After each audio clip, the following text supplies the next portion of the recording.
Hello students, welcome to New Lakshya Academy. जैसे कि आप देख रहे हैं हमारे चैनल पे आपको डेली कोई ना कोई न्यूज़ है, चाहे वो आपका कोर्स है, डीएसएसबी का है, करंट अफेयर्स है, एसएससी है। और आज हम करने जा रहे हैं उसी तरीके से सीटेट के लिए। सीटेट अब आपका कुछ ही दिन रह गए हैं लेफ्ट। तो जो बच्चे तैयारी रेगुलर कर रहे हैं उनके लिए तो अच्छा है, वो अपनी पढ़ाई की कंटिन्यूटी में है। बट कुछ स्टूडेंट ऐसे भी हैं जो अभी भी ढूंढ रहे हैं हम क्या करें, कैसे पढ़ें। तो उनके लिए प्रीवियस ईयर जो है वो रामबाण का काम करेंगे। अपने प्रीवियस ईयर उठा लीजिए सारे और वो सॉल्व कर दीजिए। हमारे चैनल पे भी आपको प्रोवाइड हो जाएंगे। इसके लिए करना है क्या, आपको हमारा सिर्फ चैनल सब्सक्राइब करना है, लाइक करना है और शेयर करना है। उसी की एक सीरीज में आज मैं 2023 के आपके पेपर करवाऊंगी ईवीएस के। तो 2023 का जो भी आपका एग्जाम हुए हैं वो आपको डेली मिलते रहेंगे। डेली 4 बजे आपको ईवीएस का पेपर मिलता रहेगा। तो आज 2023 का जो पेपर थे स्टार्ट हुए थे उसमें से सबसे पहला पेपर करेंगे हम। ये आपका 28 फरवरी का पेपर है। यस, दिस इज द 28 दिसंबर 2022 जो पहला पेपर स्टार्ट हुआ था आपका, वो एग्जाम आपके सामने है। तो आज इसको हम सॉल्व करते हैं, इसका ईवीएस पोर्शन। चलिए स्टार्ट करते हैं। पहला क्वेश्चन, निम्नलिखित में से किसी अध्यापक का कौन सा कथन लिंग पूर्वक है, यानी कि किसकी बात कर रहा है। ये स्टीरियोटाइप। स्टीरियोटाइप क्या है? अगर टीचर कैसे कर रही है कि भाई ये लड़के हैं ये यही काम करेंगे, लड़कियां हैं ये काम करेंगी, बांट दिया उनके काम को, तो ये क्या काम होता है? स्टीरियोटाइप। इसमें इक्वालिटी नहीं रहती। लिंग पूर्वाग्रह का प्रदर्शन करता है। तो कैसे, कौन से ऑप्शन में वो कर रहा है? विद्यार्थियों, तुम सभी ने अच्छा काम किया। ये तो सभी की बात कर रहा है, उसमें कोई लड़का लड़की की बात नहीं करेगी। उसने क्वेश्चन क्या पूछा है, किसमें वो स्टीरियोटाइप की बात कर रहा है? तो इसमें तो वो सभी की प्रशंसा कर रहा है। लड़कों तुम हमेशा शोर मचाते हो, उसने पर्टिकुलर बोला है कि लड़कों तुम शोर मचाते हो, लड़कियों की बात नहीं करी। आगे देख लेते हैं, लड़कों और लड़कियों चलो हम सब एक खेल खेलते हैं, उसमें भी इक्वालिटी की बात है, सबको लेके जा रही है। फोर्थ ऑप्शन क्या कह रहा है? विद्यार्थियों मैं तुम्हारे प्रदर्शन से खुश नहीं हूं, इसमें भी वो सबकी ही बात कर रहा है। जेंडर बाइज यानी कि स्टीरियोटाइप किस में कर रहा है? वो आपका ऑप्शन नंबर 2 में। तो इसका आंसर होगा ऑप्शन नंबर 2, लड़कों तुम हमेशा शोर मचाते हो। चलिए नेक्स्ट बढ़ते हैं आगे।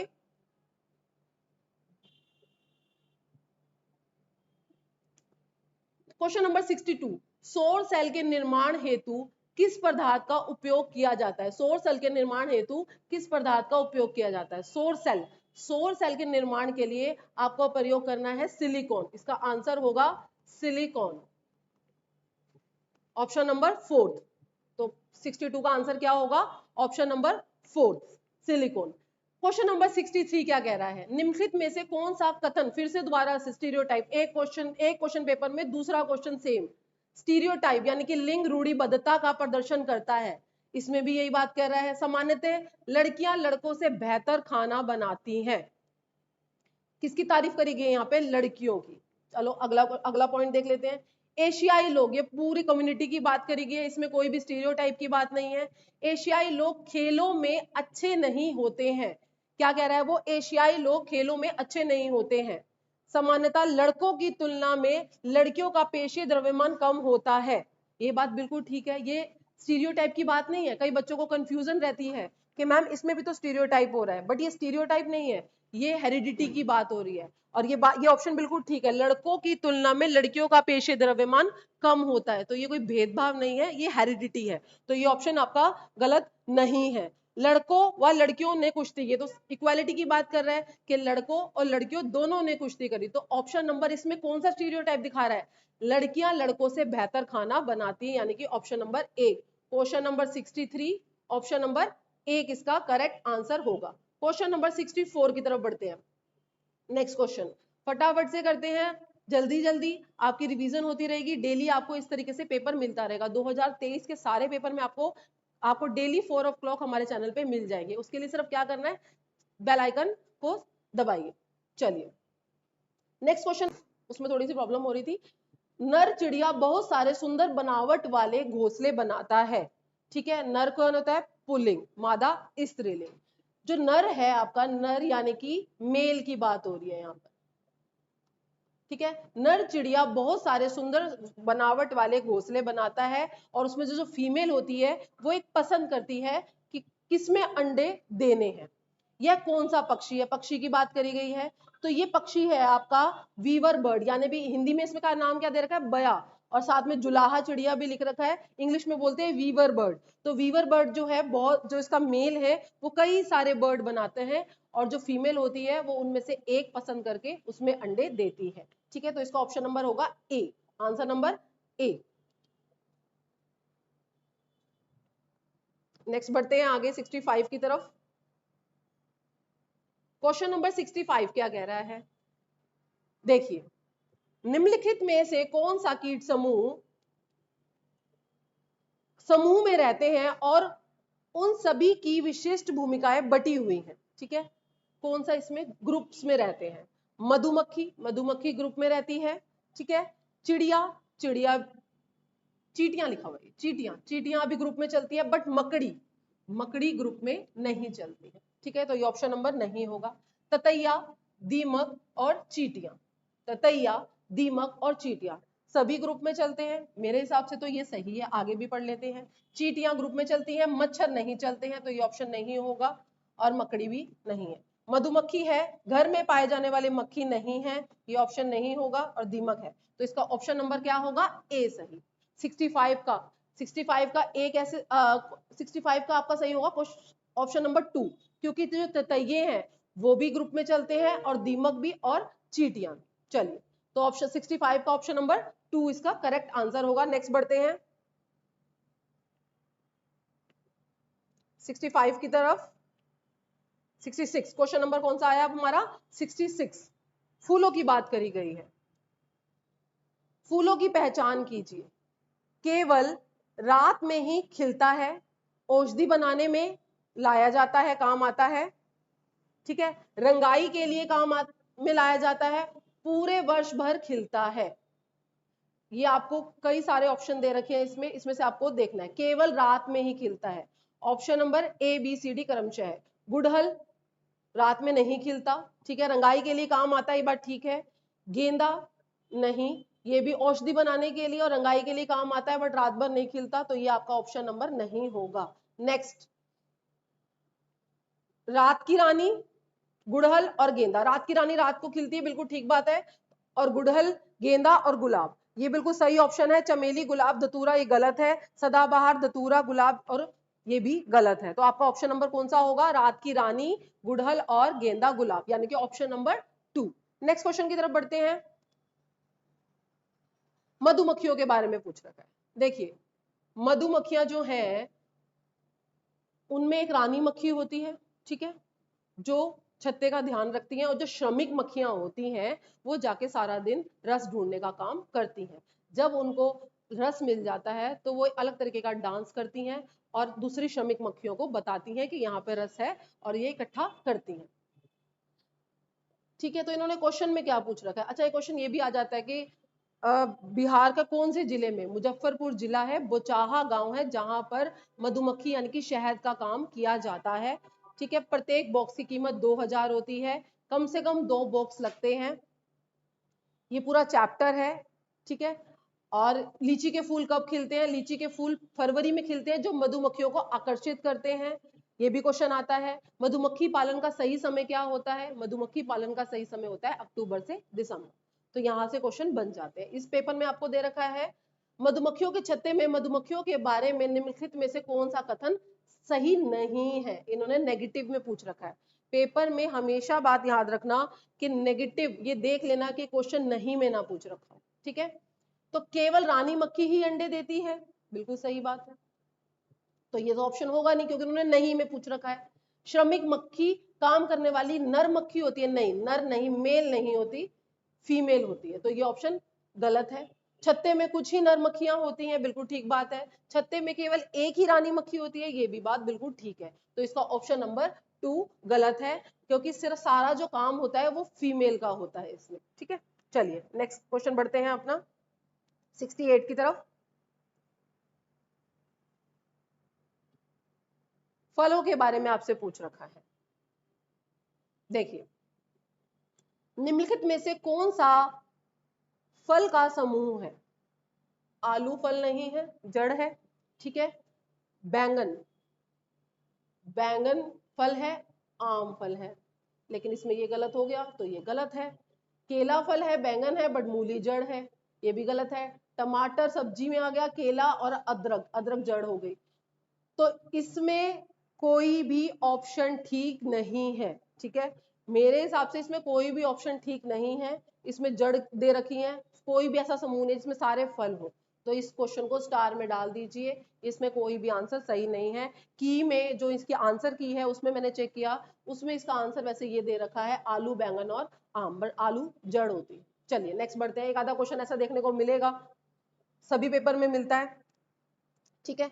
नेक्स्ट क्वेश्चन, भारत के अनेक इलाकों में पाए जाने वाली बावड़ियों की बात हो रही है। यहाँ बावड़ियां राजस्थान के जैसलमेर में कई सारी बावड़ियां बनी हुई है, ठीक है। राजा घटसी सर ने बावड़ियां बनवा रखी हैं, ये उसी की बात, वहीं से क्वेश्चन आया हुआ है। ये एक राजस्थान से क्वेश्चन आपका आता ही है, ठीक है। क्वेश्चन ज्यादातर क्या रहता है, बावड़ियों के बारे में रहता है। बावड़ियां क्यों सूख गई हैं, बावड़ियां किस लिए बनाई गई थी, कुओं और बावड़ियों में क्या डिफरेंस होता है। कुओं में आप बाल्टी डाल के पानी, रस्सी डाल के खींचते हैं, और इसमें स्टेयर्स होती हैं और जाके पानी आराम से लाया जा सकता है, ठीक है। तो इन्होंने क्वेश्चन क्या पूछ रखा है, भारत के अनेक इलाकों में पाए जाने वाली बावड़ियां राजस्थान में सबसे ज्यादा पाई जाती हैं, संबंध में कौन सा कथन सही नहीं है। इन्होंने भी नेगेटिव ही पूछ रखा है, इसमें भी नहीं है। ये जल संरक्षण की पारंपरिक व्यवस्था है, बिल्कुल ठीक बात है। ये बावड़ियों का जल पीने के लिए उपयोग में नहीं लाया जाता, नहीं, वहां के लोग बावड़ियों के जल को पीते भी थे, इस्तेमाल भी करते थे, तो ये ऑप्शन गलत है। तो इसका मतलब उन्होंने नहीं पूछ रखा है, तो यही सही है। आगे बढ़ लेते हैं। यह वर्षा जल संग्रहण और पुनः अन्वेषण का सिद्धांत पर आधारित है, बिल्कुल सही बात है। ये तरुण भारत संघ जो थी वो इसी के लिए बनाई गई थी, कि जो तरुण भारत संघ था वो राजस्थान का एक संस्था थी जो पानी को स्टोर करने के लिए लोगों को जागरूक करा करती थी कि पानी जो सूखता जा रहा है, कम होता जा रहा है, उसको हम कैसे बचाया जा सकते हैं, ठीक है। तो ये भी आपका ऑप्शन ठीक है। इनका उपयोग सामुदायिक संसाधन के रूप में किया जाता था। यहाँ पर जो भी वहां के लोग, आसपास के गांव के लोग फंक्शन, अपना जो भी त्योहार मनाना होता था या खुशी के दिन मनाने होते थे, वो यहाँ पर मनाए जाते थे। तो ये भी आपका सही है, और सामुदायिक संसाधन भी है, सब यहाँ का पानी इकट्ठा करके यूज करते थे। चलिए, तो इसका ऑप्शन नंबर क्या है, सेकंड, क्योंकि बावड़ियों का जो जल है वो पीने लायक होता है। नेक्स्ट क्वेश्चन बढ़ते हैं हम। क्वेश्चन नंबर आपका है 70। क्वेश्चन नंबर 70 देखिए। अब एक रेलगाड़ी, किसकी बात कर रहे हैं, रेलगाड़ी की। एक रेलगाड़ी अहमदाबाद से त्रिवेंद्रम की ओर जाते हुए कई सुरंगों से गुजरती, ठीक है। कहाँ है अहमदाबाद, गुजरात में, त्रिवेंद्रम आपका केरल में। कहाँ जा रही है, अहमदाबाद से केरल जा रही है, यानी कि आपकी ये है, ये वाला साइड आपके जो वेस्ट घाट है, ये आपका ईस्टर्न हो गया, ठीक है। तो जो आपकी रेल है वो गुजरात अहमदाबाद, जो एक रेलगाड़ी अहमदाबाद से त्रिवेंद्रम की ओर जाते हुए कई सुरंगें पार करती है, ठीक है। तो वो कौन सी पहाड़ी आएगी, पूर्वी घाट आएगी, नहीं, पूर्वी घाट नहीं होगा, क्योंकि ये आपका हो गया गुजरात,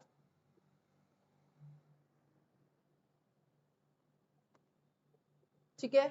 इसके नीचे आपका गोवा, केरल, कर्नाटका और फिर केरल। तो गुजरात से केरल जाते समय वह कौन से घाट का प्रयोग करेंगे, वेस्टर्न घाट का, पश्चिमी घाट।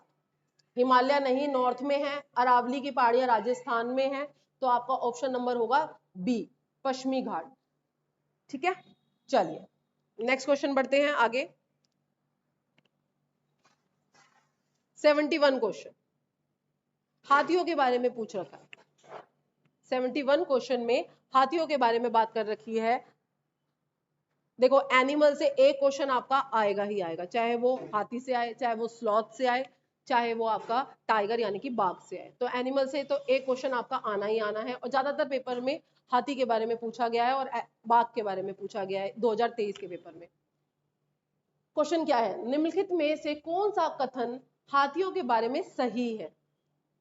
हाथियों के झुंड में केवल मादा हाथी और बच्चे हाथी ही होते हैं, बिल्कुल ठीक बात है। मैंने आपको बताया था, नर का मतलब मेल और मादा का मतलब फीमेल।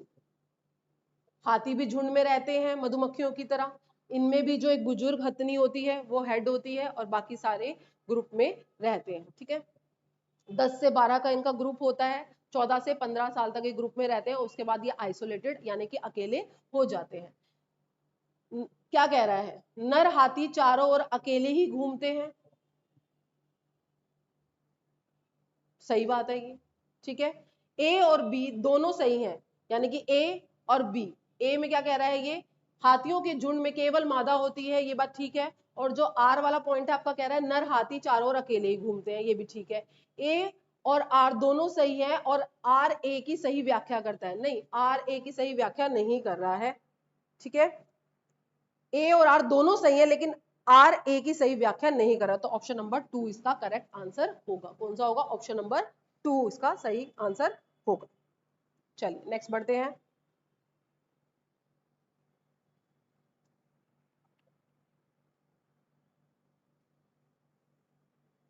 नेक्स्ट क्वेश्चन 72 क्वेश्चन क्या कह रहा है, ये देखो, ये हीमोग्लोबिन की बात कर रहा है।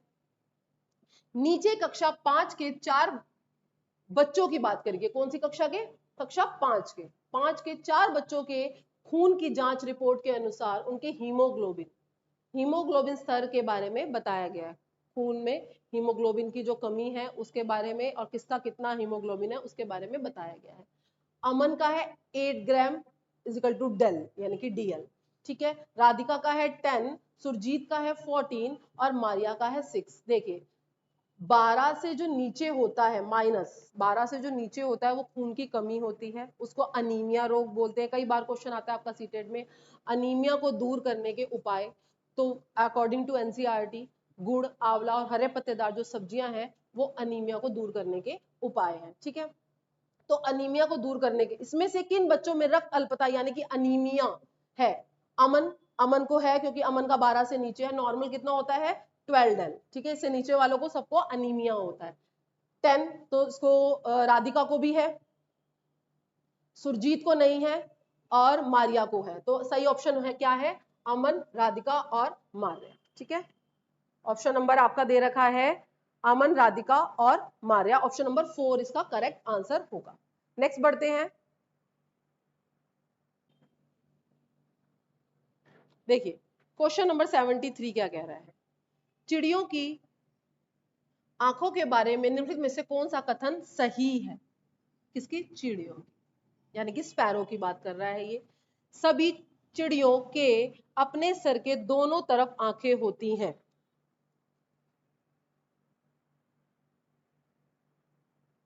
ठीक है, दोनों तरफ आंखें होती हैं।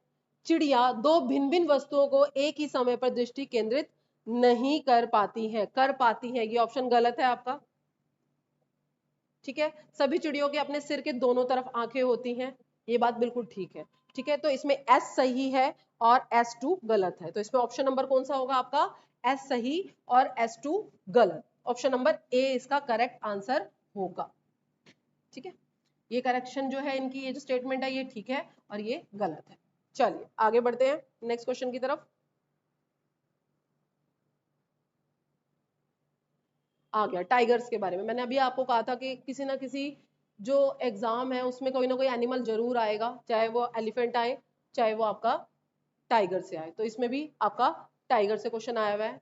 टाइगर्स की निम्नलिखित में से कौन सी विशेषताएं उन्हें अंधेरे में आगे बढ़ने और अपना शिकार खोजने में मदद करती हैं। ठीक है, कई बार ये भी आ जाता है कि कितने गुना दिखाई देता है टाइगर को अंधेरे में और कितने दूर तक उसके रोर की यानी कि गुर्राने की आवाज आती है, ये क्वेश्चन भी कई बार आता है। ठीक है, बाघों की संख्या के बारे में पूछा जाता है आपसे। तो संवेदनशील गलमूछे जो मूछे होती हैं वो उनका शिकार ढूंढने में उनकी मदद करती हैं, ये ऑप्शन बिल्कुल ठीक है। ठीक है, तो संवेदनशील गलमूछे जो हैं उनकी, वो उनकी मदद करती हैं, ये ठीक बात है। विभिन्न दिशाओं में कानों की गति, ये भी बात ठीक है। जोर का गुर्राना, गर्जना, गर्जना नहीं है, गुर्राता है वो, गरजता नहीं है। ठीक है, तो ये ऑप्शन गलत है। सुनने की तीव्र अभ्यास, ये भी बिल्कुल ठीक बात है। जब जो शेर है, ये टाइगर है, जब गुर्राता है तो उसकी आवाज 3 किलोमीटर तक सुनाई देती है और अंधेरे में देखने की क्षमता 6 गुना होती है। ठीक है, ये हो गया, तो इसका ऑप्शन नंबर नहीं पूछ रखा था इन्होंने ऑप्शन में, तो ऑप्शन नंबर 3 इसका करेक्ट आंसर होगा। नेक्स्ट क्वेश्चन बढ़ते हैं 75 क्वेश्चन। देखिए हर पेपर में मैचिंग जरूर आएगा आपका, ठीक है, तो यहां भी एक क्वेश्चन में आपसे पूछ रखा है मैचिंग। राष्ट्रीय पार्क, नेशनल पार्क और भारत के राज्य, ठीक है, कौन से राज्य में कौन सा नेशनल पार्क है? जिम कॉर्बेट नेशनल पार्क है आपका उत्तराखंड में। कहां है? उत्तराखंड में सबसे पहला नेशनल पार्क है ये आपका। तो जिम कॉर्बेट नेशनल पार्क है आपका उत्तराखंड में 1936। सबसे पुराना भी पूछ लें, जब भी आप यही ऑप्शन लगाएंगे कि सबसे पुराना नेशनल पार्क कौन सा है, कांजीरंगा नेशनल पार्क है आपका असम में, ठीक है, रणथंभौर है आपका राजस्थान में, और गिर है आपका गुजरात में, ठीक है। तो ए का है इसमें सेकंड, बी का है इसमें फर्स्ट, सी का है इसमें फोर्थ, और थर्ड यानी कि डी का है इसमें थर्ड। तो ऑप्शन नंबर इसका आंसर होगा 2। क्वेश्चन घर का, जो मकानों की विशेषताएं हैं, राज्यों में घर कैसे बनाए जाते हैं, वो क्वेश्चन भी आपका ऐसा ही आएगा सेम, ठीक है। नेक्स्ट क्वेश्चन बढ़ते हैं।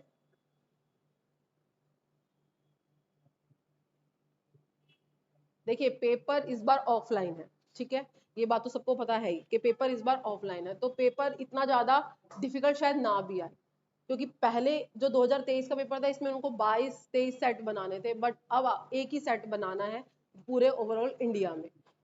तो हम जितने भी बच्चे हैं जिन्होंने अभी तक कोई भी तैयारी नहीं करी है, वो अपने प्रीवियस ईयर सॉल्व करें, हमारे चैनल को सब्सक्राइब करें। 2023 के सारे पेपर हम करा ही रहे हैं, आपके जो सब्जेक्ट हैं वो भी हमारे चैनल पे हो रहे हैं। चलिए नेक्स्ट क्वेश्चन। जब पर्यावरण अध्ययन के शिक्षक अपने बच्चों को चिड़ियाघर लेके जाते हैं तो वह किस उद्देश्य की पूर्ति करना चाहते हैं? भाई कोई टीचर है और वो अपने बच्चों को कहाँ लेके जा रहा है? चिड़ियाघर लेके जा रहा है, तो उसका क्या उद्देश्य है? कोई घुमाने तो वो लेके जाएगा नहीं, एंटरटेनमेंट के लिए। बच्चों को जानवरों के संरक्षण के प्रति संवेदनशील बनाना, ठीक है। नेक्स्ट ऑप्शन है आपका बच्चों को मजेदार तरीकों से सीख का मौका देना। देखो संवेदनशील बनाना करेक्ट नहीं है, बच्चों को जानवरों के संरक्षण के प्रति। आगे पढ़ लेते हैं। बच्चों को मजेदार, मजेदार इसमें ये नेगेटिव वर्ड है। वास्तविक जीवन, देखो वास्तविक रियलिटी क्या कहते हैं हम अपने कीवर्ड्स में, कि जो रियलिटी है, दैनिक जीवन है, चर्चा परिचर्चा है, रियलिटी पे, अनुभवों पे, ये सबसे बेस्ट आंसर होते हैं। वास्तविक जीवन की परिस्थिति और कक्षा विद्यार्जन के बीच परस्पर संबंध स्थापित करने के लिए वो टीचर जो है वो भ्रमण पे लेके जाते हैं। तो ऑप्शन नंबर 3 इसका करेक्ट आंसर होगा। बच्चों में पशुओं को पालने के कौशल को विकसित करना, नहीं, ये इसका आंसर नहीं होगा। Option number 3 is the correct answer, ठीक है। नेक्स्ट क्वेश्चन बढ़ते हैं 77 की तरफ। रमेश जो है अपनी कक्षा, रमेश एक टीचर की बात कर रहे हैं यहाँ पर। रमेश जो है अपनी कक्षा 5वीं की पर्यावरण अध्ययन की कक्षा में खोजपूर्ण यानी कि डिस्कवर क्वेश्चन के बच्चे खुद खोजे। उपयुक्त उद्देश्य विद्यार्थियों के किस कौशल का विकल्प सही है? वो क्या कर रहा है? ऐसे क्वेश्चन देंगे कि बच्चे खुद आंसर ढूंढे, वो टीचर का क्या उद्देश्य है? प्रदर्शन कौशल यानी कि बच्चे जो है वो डेमोस्ट्रेट अच्छे तरीके से कर पाए, ठीक है। अवलोकन कौशल, रचनात्मक कौशल और श्रवण कौशल। देखिए किस कौशल का नहीं है पूछा है उसने। अवलोकन, अगर कोई बच्चा खोज करेगा तो अवलोकन तो उसको करना ही पड़ेगा, ऑब्जर्व तो उसको करना ही पड़ेगा, तो ये ऑप्शन ठीक है। रचनात्मक कौशल, कोई बच्चा अगर क्रिएटिविटी कर रहा है, कोई काम कर रहा है तो उसके अंदर क्रिएटिविटी तो है, तो रचनात्मक कौशल आएगा। श्रवण कौशल सुनेगा जब ही करेगा। तो प्रदर्शन उसने नहीं करा अभी, तो इसमें नहीं पूछा था कि वो रमेश अपनी कक्षा 5वीं की पर्यावरण अध्ययन में कक्षा में खोजपूर्ण यानी कि डिस्कवर मेथड में वो प्रदर्शन नहीं कर रहा, अवलोकन करेगा, रचनात्मक करेगा, श्रवण करेगा। तो इसका option number A is the correct answer, ठीक है। नेक्स्ट क्वेश्चन बढ़ते हैं 78 की तरफ। पर्यावरण अध्ययन में निम्नलिखित में से कौन सी समस्या समाधान के गुण हैं?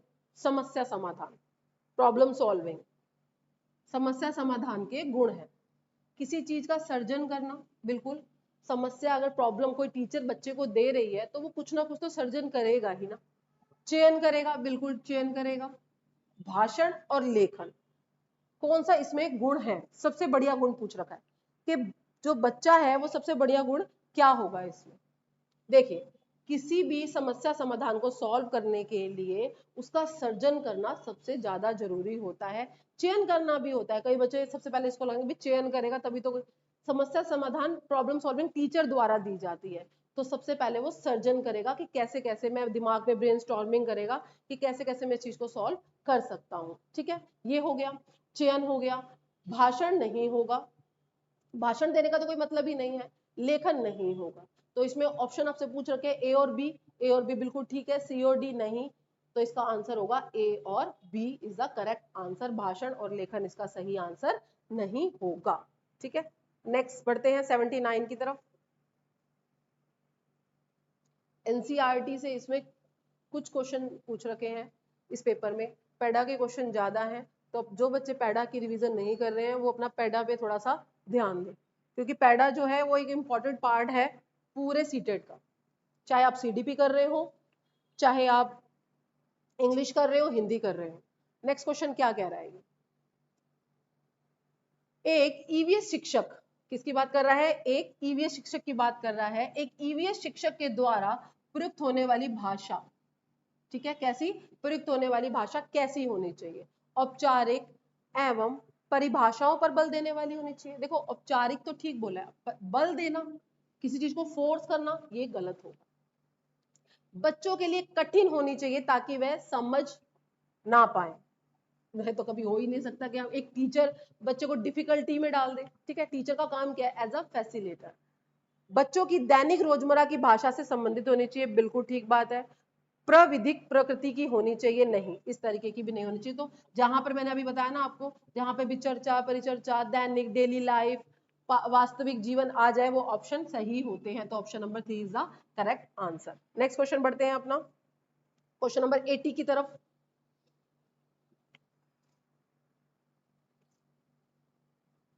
आकर्षक एवं प्रासंगिक अनुदेशनात्मक सामग्री का उपयोग सहायक है क्योंकि सभी ज्ञानेंद्रियों को सक्रिय कर देते हैं। देखिए, आकर्षक कोई चीज किसी चीज को अट्रैक्ट करने वाली, और प्रासंगिक जरूरी चीजें जो होती हैं। सामग्री का उपयोग सहायक है क्योंकि वह सभी ज्ञानेंद्रियों को सक्रिय कर देती है, बिल्कुल ठीक बात है।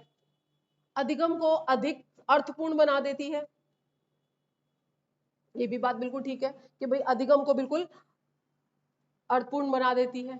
शिक्षकों को शिक्षण अधिगम प्रक्रिया में सहायता करती है, ठीक बात है। इसमें चारों ऑप्शन ठीक दे रखे हैं। विद्यार्थियों का ध्यान आकर्षित करते हैं, ये भी, ये तो खैर बिल्कुल बड़ा ही नो है, ये भी बात ठीक है आपकी, ये भी बात ठीक है। लेकिन वो क्या कह रहा है, सबसे बढ़िया आपको एक छांटनी है, सभी ज्ञानेंद्रियों को सक्रिय बनाते हैं। कोई भी चीज हमें जब आकर्षित करेगी, जब हम उस पर ध्यान देंगे, तो सभी ज्ञानेंद्रियों को सक्रिय बनाते हैं, एक्टिव रहती है हमारी सारी ज्ञानेंद्रियां। तो option number A is the correct answer. ठीक है, नेक्स्ट क्वेश्चन बढ़ते हैं 81।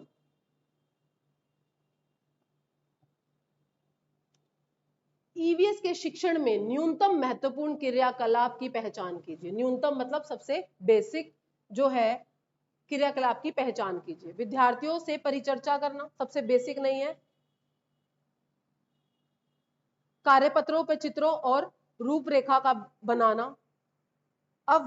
अवज्ञाकारी विद्यार्थियों को सजा देना सबसे कम पूछ रखा है। देखो ये सबसे महत्वपूर्ण है, विद्यार्थियों को से परिचर्चा, चर्चा परिचर्चा, डिस्कशन करना ही सबसे महत्वपूर्ण है। तो ये तो आंसर होगा नहीं, उसने लीस्ट में पूछ रखा है। देखो उन्होंने नहीं ना देकर ना यहाँ पर न्यूनतम पूछ लिया है, पूछ वो नहीं ही रहा है, बट उसका तो वे ऑफ जो क्वेश्चन है वो अलग है। ठीक है, तो नहीं, ये तो होगा। कार्यपत्रों पर चित्रों और रूपरेखा को बनाना, ये भी बात बिल्कुल ठीक है। अवज्ञाकारी विद्यार्थियों को सजा देना, सजा देना हमेशा गलत होता है। विद्यार्थियों को बाहर की प्रकृति की ओर लेके जाना, सैर कराना, ये भी ठीक है। तो इसमें नहीं पूछ रखा है, तो इसका option number 3 is the correct answer. ठीक है, नेक्स्ट बढ़ते हैं क्वेश्चन नंबर 82 की तरफ।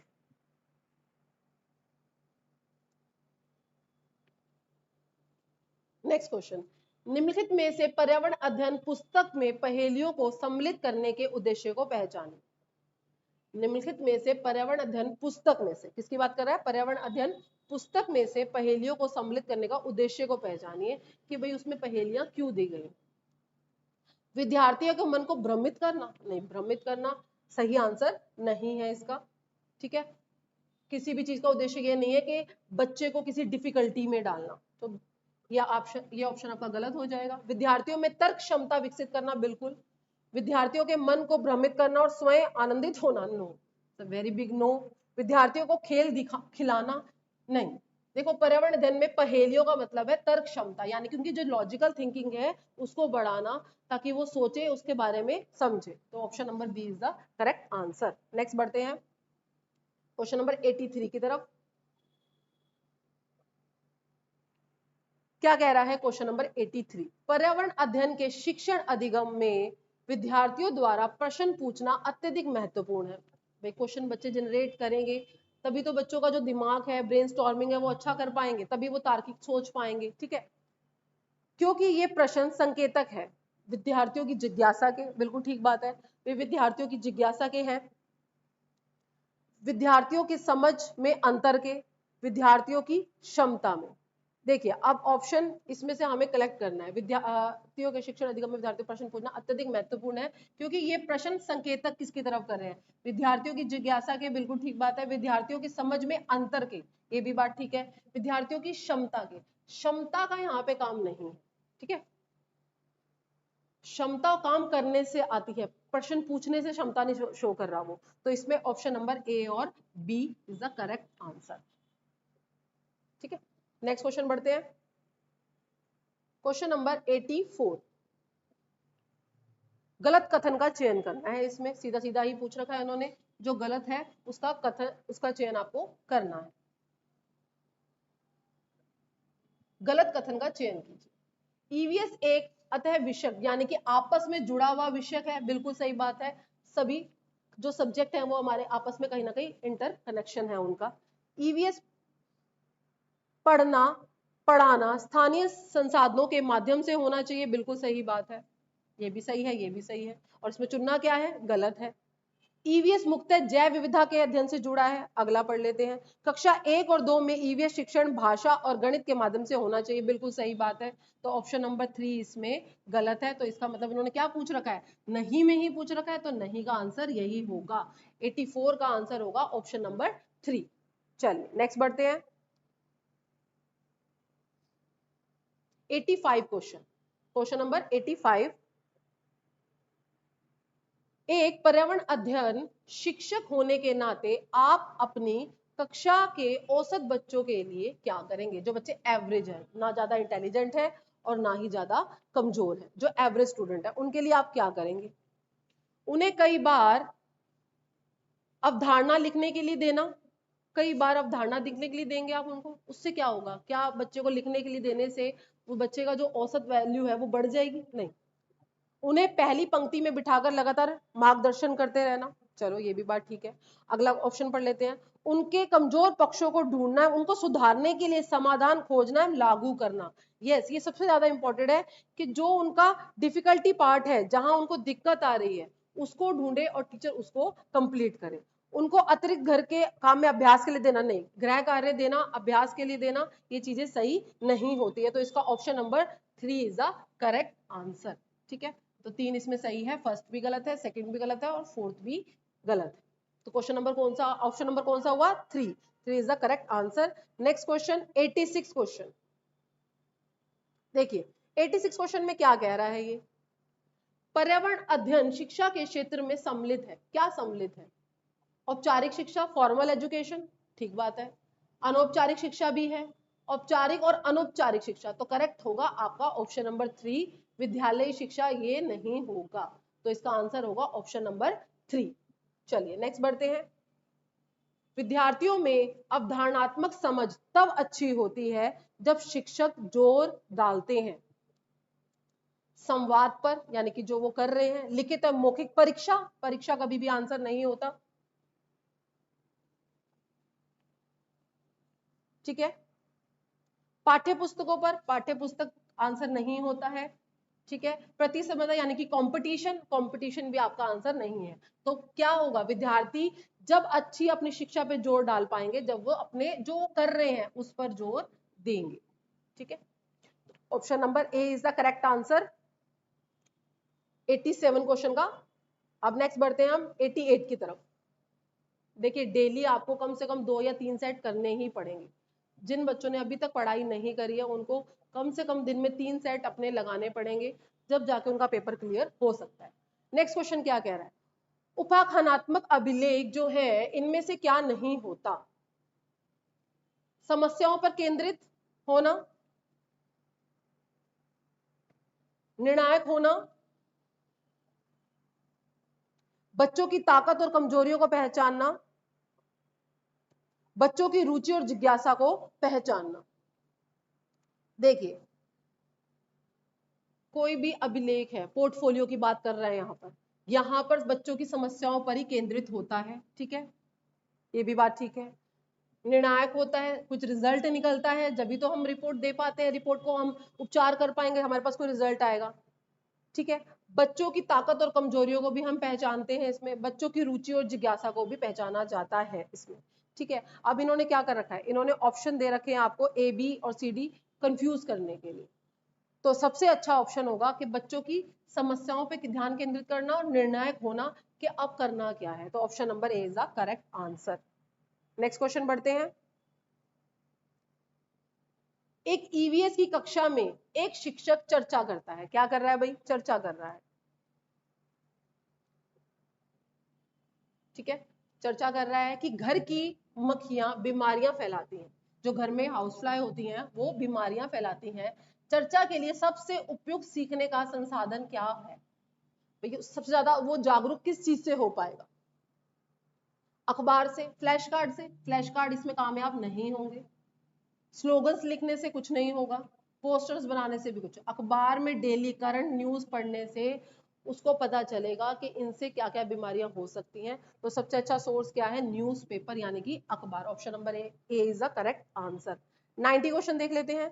लास्ट क्वेश्चन है आपका इस 2022 का दिसंबर का पेपर है ये आपका, अब इसके बाद 2023 का पेपर होगा, ठीक है। खेल खेल में पाठ पढ़ाते समय सरिता विद्यार्थियों को खेल के मैदान में ले जाती है और उन्हें अलग अलग दिनों में विभिन्न खेल खिलाती है। मीनू उसी पाठ को अलग अलग खेलों के चित्र कार्ड को दिखाकर विद्यार्थियों को पढ़ाती है। एक टीचर जो है वो खेल के मैदानों में ले जा रही है और दूसरी जो है वो चित्र कार्ड से पढ़ा रही है। विद्यार्थियों को अधिकतम शामिल करने के कौन से सबसे ज्यादा है, मतलब कौन सी टीचर बेस्ट टेक्नोलॉजी, बेस्ट जो मेथड है उसका प्रयोग कर रही है, क्वेश्चन ये है। देखिए सरिता जो है वो क्या कर रही है, विद्यार्थियों को खेल के मैदान में रियलिटी लाइफ से जोड़ रही है, और दूसरी क्या कर रही है, चित्रकार से सिर्फ क्लास में बैठ के दिखा रही है। तो पहला नंबर जो ऑप्शन होगा कौन कर रही है, सरिता। सरिता बिल्कुल सही उनको गाइड कर रही है बाहर की दुनिया के साथ जोड़कर, ठीक है। तो option number A is the correct answer.